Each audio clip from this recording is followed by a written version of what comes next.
একটা ভুল সবসময় ভুল হয় না, ভুল থেকেও অনেক কিছু ভালো হয়। তো সেটা কীভাবে কি হলো চলেন শেয়ার করি। আসসালামু আলাইকুম।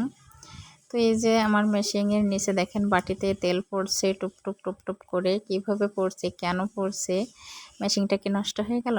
না, অনেকেই জানেই না যে এই মেশিনের তেলটা কিভাবে চেঞ্জ করতে হয়, কিভাবে পরিষ্কার করতে হয়। তো যার জন্যই কিন্তু ভিডিওটা পোস্ট করলাম। তো এই যে মেশিনের বক্সের ভিতরে যে তেলগুলো, তেলের নিচে কিন্তু দেখেন কত পরিমাণে ময়লা আছে। তো এই ময়লাগুলো তো তেলের ভেতরে হাত দিয়ে তো ওঠানো সম্ভব না বা ওঠেও না। তো যার জন্য কিন্তু বক্সটাকে ফাঁকা করতে হবে। আর এই বক্সটা কিভাবে ফাঁকা করলাম, এই যে সেই ভিডিওটাই কিন্তু আপনাদের সামনে শেয়ার করতেছি। সেটা দেখতে হলে অবশ্যই ধৈর্য ধরেই কিন্তু পুরো ভিডিওটা দেখতে হবে। মেয়েদেরকে বলছিলাম বাটি নিয়ে আসতে, তো ওরা ভাবছিল অল্প তেল অল্প জিনিসে হয়ে যাবে। তো একে একে দেখেন কতগুলো বাটি জিনিস নিয়ে চলে আসছে। তো যাই হোক, অবশেষে তেল পড়া শেষ হয়ে গেছে। তো এবার বক্সটা ফাঁকা হয়ে গেছে। তো এই বক্সটা কিন্তু এবার আমাকে পরিষ্কার করতে হবে সুন্দর করে, যেহেতু তেল কিন্তু সব এবার বাটিতে চলে গেছে আর বক্সটা ফাঁকা হয়ে গেছে।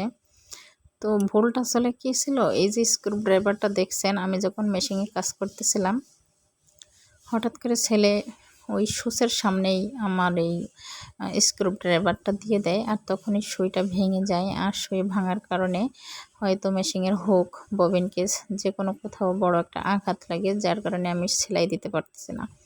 আর সেই না পারার কারণে ভাবলাম যে পুরো মেশিনটাই পুরোপুরি পরিষ্কার করি, দেখি কোথায় কি সমস্যা হয়েছে। তো এই যে দেখেন আমার মেশিনের বক্সটা তেল নিড়ানোর পরে যে পরিষ্কার করলাম, কত সুন্দর দেখা যাচ্ছে। তো এই যে ভুল থেকেই কিছু সংশোধন। মেশিনের তেলটা অনেক দিন ভাবছি যে পরিষ্কার করব, কিন্তু আলসেমির জন্য হয় না। তো আজকে ছেলেটা যদি ওই ভুলটুকু না করতো তাহলে হয়তো এগুলো পরিষ্কার হতো না। তো মাঝে মাঝে এই যে কিছু কিছু ভুল থেকে কিছু কিছু ভালো হয়। তো যাই হোক, এই মেশিনের তেল হচ্ছে আপনার পরিষ্কার করা খুব বেশি কষ্ট কোনো বিষয় না। এই যে আমার হাতে একটা নাট আর চম্বক, এটা কিন্তু একটা চম্বক। এই রিংটা দেখছেন, এটা কিন্তু চম্বক।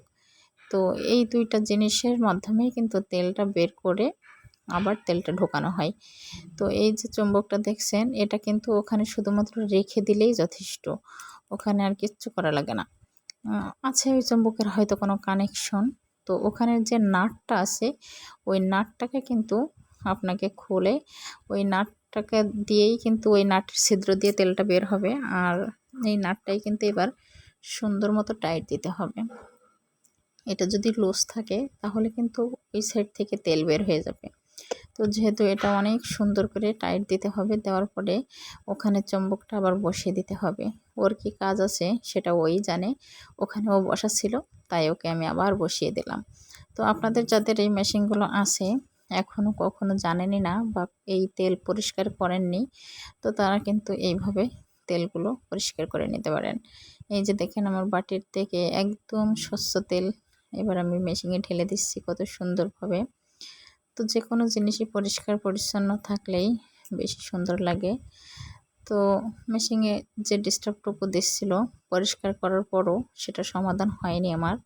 তো তার জন্য অবশ্যই আমাকে মিস্ত্রি এনে সার্ভিসিং করাতে হবে। তো যাই হোক সবাই ভালো থাকবেন, সুস্থ থাকবেন আর আমার জন্য দোয়া করবেন।